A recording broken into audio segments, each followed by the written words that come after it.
আবহমান গ্রাম বাংলার ঐতিহ্যবাহী এই দৃশ্যগুলো কার না ভালো লাগে। এখন আছি নওগাঁ জেলার আত্রাই থানার অন্তর্গত বিলসতির বিলে। এই বিলসতির বিলেই এখানে কৃষক তার এই যে সোনার ফসল ধানগুলো কেটে রেখেছে, এখানে এইভাবে আছে।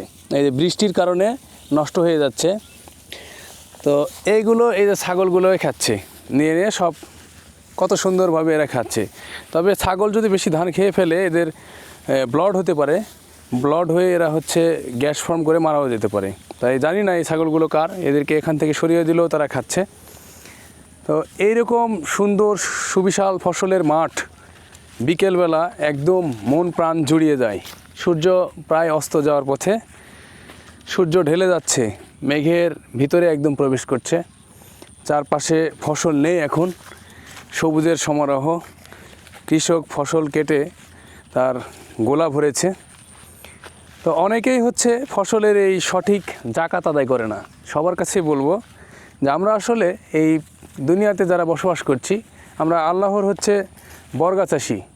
তো আল্লাহ আমাদেরকে তার জমিন দিয়েছে চাষাবাদ করার জন্য, আর আমাদেরকে জাকাত দিতে বলেছে। আমরা আমাদের সম্পদের সঠিকভাবে জাকাত দিব।